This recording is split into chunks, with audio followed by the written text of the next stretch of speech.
فجر کی نماز کے بعد جو میرے بھائی بہن دوست دولت کے شدید پریشانی میں مبتلا ہے، ان دوستوں کو آج اپنے سینے کا راز دینے لگا ہوں۔ جب بھی آپ فجر کی نماز پڑھیں، اس کے بعد آپ کو جو میں وظیفہ بتا رہا ہوں اس کو نماز فجر کے بعد فوراً پڑھ لے۔ اللہ پاک کا ایسا کرم ہوگا کہ آپ کی عقل حیران رہ جائے گی کہ اچانک جو دولت کو طوفان آ گیا ہے وہ کہاں سے آ گیا ہے۔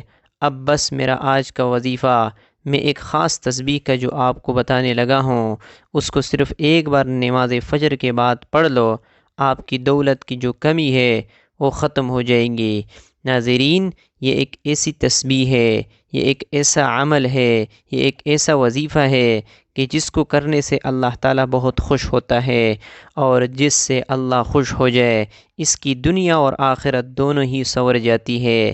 اس وظیفے کو، اس عمل کو، اس تسبیح کو کرنے والے پر اللہ تعالیٰ اپنے خصوصی رحمت فرماتا ہے اور اس کو اپنا نیک اور برگزیدہ بندوں میں شمار کر لیتا ہے۔ اس کی جو بھی حاجت ہوتی ہے ان کو اللہ پورا فرما دیتا ہے۔ رزق کے حوالے سے کوئی تنگی یا پریشانی ہو تو رب کعبہ پورے سال کا رزق اور دولت لکھ دیتا ہے۔ میرا رب نصیب اور تقدیر کے بند تالے کو کھول دیتا ہے، کیونکہ اس عمل کو کرنے سے، اس وظیفے کو کرنے سے اللہ تعالیٰ نصیب اور تقدیر کے فیصلے کر دیتا ہے۔ اب کسی بھی دن اس تسبیح کا ایک ایسا خاص وظیفہ جو آپ کے حوالے کر رہا ہوں، جس کو پڑھنے والا رب کعبہ سے بیٹھے بیٹھے کروڑوں کی خواہش بھی کرے گا تو میرا رب کروڑوں روپیہ بھی عطا فرمائے گا۔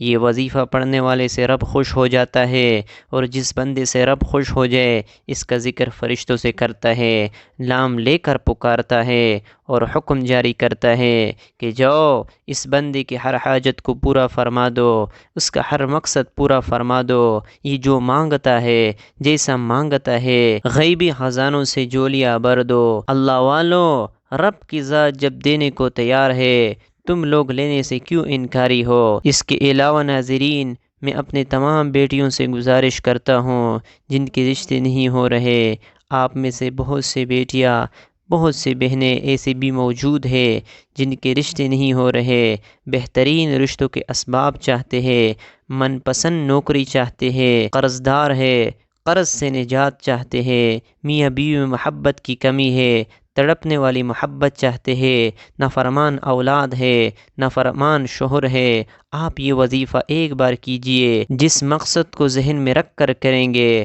میرا رب اس مقصد کو ایک ہی دن میں پورا فرمائے گا۔ اب رب سے مانگنے کا وقت ہے۔ اب رب کی ذات جب خود دینے کو تیار ہے تو پھر کیوں نہ رب سے مانگ لیا جائے۔ اگر میں یوں کہوں کہ یہ تسبیح پڑھنے والا خوش قسمت ہے، یہ تسبیح پڑھنے والا پہاڑ جتنا خزانہ بھی مانگے گا تو ایک دن کے اندر مل جائے گا۔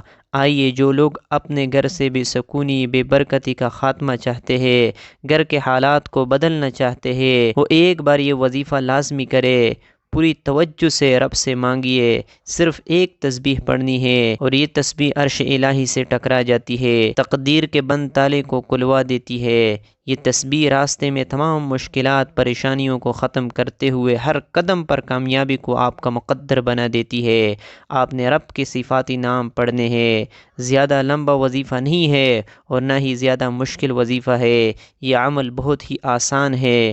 آپ نے کامل یقین کے ساتھ، پوری توجہ کے ساتھ اللہ پاک کی صفاتی نام پڑھنے ہیں۔ ان کو پڑھنے کا اور اس عمل کو کرنے کا طریقہ آپ کو بتاتے ہیں۔ ناظرین، یہ ہمارا عقیدہ ہے کہ نہ تو اللہ کا قرآن جھوٹا ہے اور نہ ہی نبی پاک صلی اللہ علیہ وسلم کا فرمان جھوٹا ثابت ہو سکتا ہے، لیکن پھر بھی ہم لوگ جن عاملوں کے پاس ہر روز جاتے ہیں، ان کو اپنا کام کروانے کے لیے، اپنی کسی بھی ضرورت کے لیے ان کے پاس پیسے دینے کے لیے چلے جاتے ہیں، وہ لوگ تو جھوٹے ثابت ہو سکتے ہیں، لیکن اللہ تعالیٰ اور نبی پاک صلی اللہ علیہ وسلم کا فرمان کبھی جھوٹا ثابت نہیں ہو سکتا۔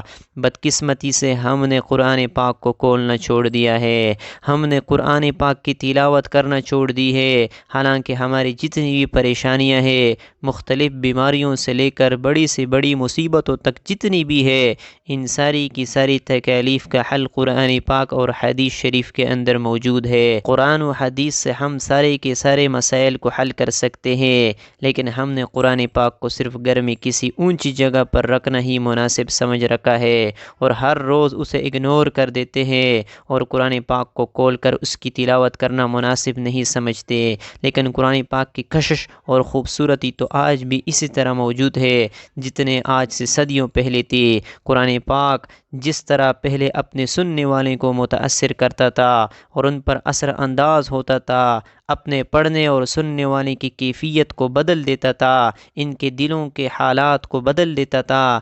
پہلے لوگوں کی آنکھوں سے قرآن پاک کی تلاوت سننے سے آنسو بہنے لگتے تھے۔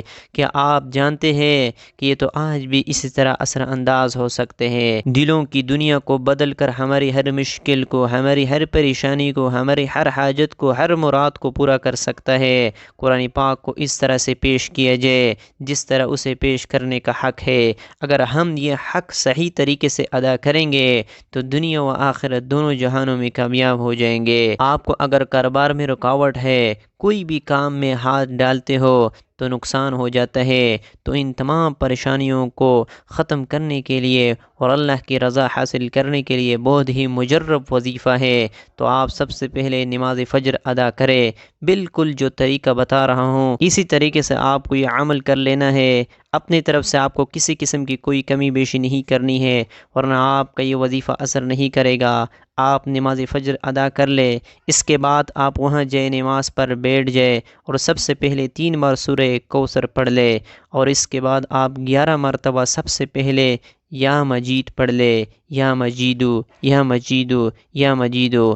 اس کو آپ نے 11 مرتبہ پڑھنا ہے، اور اس کے بعد آپ 1 مرتبہ سورۃ اخلاص قل هو اللہ احد اللہ الصمد لم یلد ولم یولد ولم یکن له کفوا احد پڑھ لے، اور پھر آپ نے 11 مرتبہ یا لطیف پڑھنا ہے۔ یاد رہے، یا لطیف یا لطیف یا لطیف۔ اس کو بھی اچھی طرح 11 مرتبہ پڑھنے کے بعد آپ نے پھر 11 مرتبہ یا ودود پڑھنا ہے، یا ودود یا ودود یا ودود۔ اس کو اچھی طریقے سے پڑھنے کے بعد آپ نے پھر 11 مرتبہ یا مقتدر پڑھ لے، یا مقتدر یا مقتدر یا مقتدر۔ آپ کی جتنی بھی دولت کی تنگی ہے فوری طور پر ختم ہو جائے گی۔ آپ جیسے ہی یہ عمل کریں گے آپ مالا مال ہو جائیں گے، آپ کے بند قسمت کے تالے کھل جائیں گے، آپ کی غیب سے مدد ہوگی۔ آپ یہ ایک تسبیح بتائے گی طریقے کے مطابق پڑھ لیجئے، میرا رب راضی ہو جائے گا، اتنا نوازے گا، اتنا نوازے گا کہ آپ کو خود بھی سمجھ نہیں آئے گی کہ کہاں کہاں سے دولت آ رہی ہے۔ اس عمل کی اجازت کے لیے اپنا پورا نام کمنٹس میں ضرور لکھے، مجھے اپنے دعاؤں میں ضرور یاد رکھیے گا۔ اللہ تعالی ہم سب کا حامی و ناصر ہو، آمین۔ ناظرین کرام، اللہ تعالیٰ کی 99 نام میں سے کوئی ایک نام لکھ کر کمنٹس باکس میں ضرور شیئر کرے۔